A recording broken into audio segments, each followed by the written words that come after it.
Melarikan diri. Gak usah lari, gak dia apa-apain.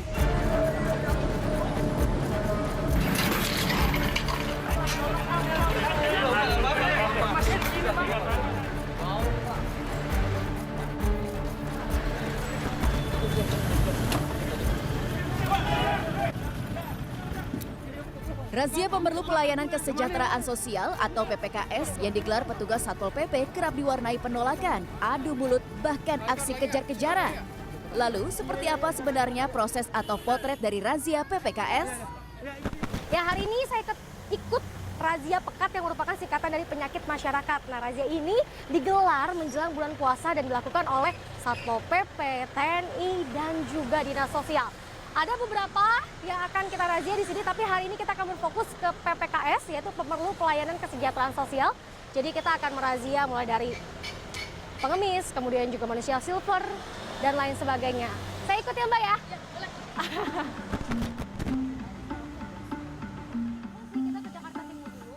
Dari Balai Kota Jakarta, tujuan razia malam ini dilakukan di kawasan Jakarta Timur, Utara, dan Pusat.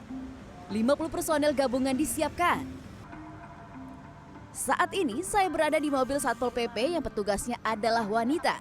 Pembagian tugas dilakukan sesuai jenis kelamin. Petugas Satpol PP pria mengamankan pria, sedangkan petugas wanita bertugas mengamankan wanita untuk kenyamanan dan keamanan saat operasi berlangsung. Mbak, nggak takut cewek-cewek jadi Satpol PP? Nggak takut?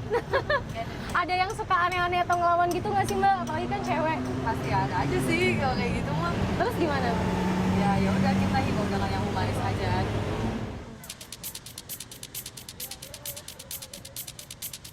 Kami pun sampai di kawasan Rawamangun, Jakarta Timur dan menemukan PPKS, seorang pemulung yang mengaku sudah 26 tahun melakukan hal ini.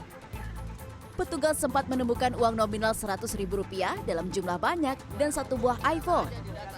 Sesuai aturan, barang berharga tetap dipegang oleh pemilik. Ya, tadi kita baru merazia salah satu pengemis pria dan memang dilakukan pendekatannya dengan baik ya. Kemudian untungnya dia mau, tapi tadi ada satu pengamen badut yang memang dia langsung kabur lari, jadi tidak ada lagi. Kita sekarang mau jalan lagi.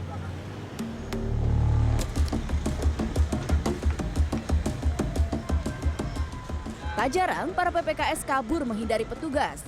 Seperti pengamen ondel-ondel ini, 2 orang lari namun 1 berhasil diamankan. Yang satu kabur, dua-duanya juga kabur. Iya. Iya susah. Baru ini doang Kak. Iya. Tadi panik ya? Saya panik, kira ada apaan. Ya udahlah, saya paksa aja dah.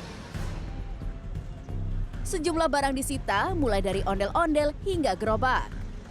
Pak Reno, ini tadi salah satu manusia gerobak sudah diamankan ya. Ini rencananya kalau untuk seperti tadi ada ondel-ondel, ada gerobak, ini nanti diapakan Pak barangnya? Jadi untuk barang-barangnya kita amankan. Ya, kita amankan, nanti kita amankan di gudang kami, gudang Cakung, ya kan. Nanti kita BAP dulu, kita BAP, berita acara pengamanan barang, kita amankan, kita bawa ke gudang Cakung. Nanti apabila yang bersangkutan ingin mengambil, ya kan dipersilahkan, tapi setelah mereka keluar dari pembinaan di panti sosial seperti itu. Jadi nanti ada surat pernyataan dari mereka, ya kan apabila mengulangi hal yang sama tidak akan kami kembalikan. Operasi razia PPKS dilakukan sesuai Peraturan Daerah Provinsi DKI Jakarta Nomor 8 Tahun 2007 tentang Ketertiban Umum. Pelaku pelanggaran yang ditangkap nantinya akan dibawa ke panti sosial untuk dibina agar memiliki keterampilan. Yang mana mereka akan dibina di situ selama 14 hari dikasih pembinaan, lalu mereka kita hubungin keluarganya supaya ada yang mengurus mereka biar bisa keluar. Itu nanti dikasih keterampilan seperti bikin kerajinan tangan, terus kalau yang laki-laki kalau bisa ngelas, ada yang jadi muntir gitu. Terkait razia, masyarakat pun memiliki pandangan yang beragam. Ya setuju ya Mbak, biar tertib kota Jakarta ini Mbak. Emang kenapa merasa terganggu? Iya merasa terganggu, resah juga kita sebagai masyarakat pengguna jalan kaki. Sebenarnya kalau lagi bawa kendaraan risih sih, karena kan bikin macet ya. Tapi kasihan juga kalau misalkan dilarang, dia nggak punya pencarian lain loh. Harus sih, harus dirazia karena mereka jadi habitnya mereka.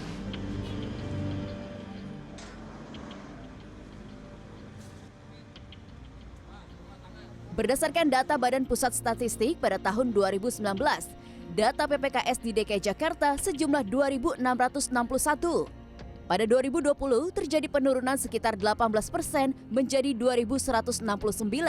Kemudian meningkat lagi di 2021 menjadi 2.659. Pertama, kita perlu sadar bahwa profil orang yang kemudian meminta-minta bantuan dengan cara mengemis itu sedikitnya ada 4K gitu ya. K yang pertama adalah keterdesakan. Baik karena ekonomi, karena kecelakaan misalnya, atau karena sakit dan sebagainya gitu ya.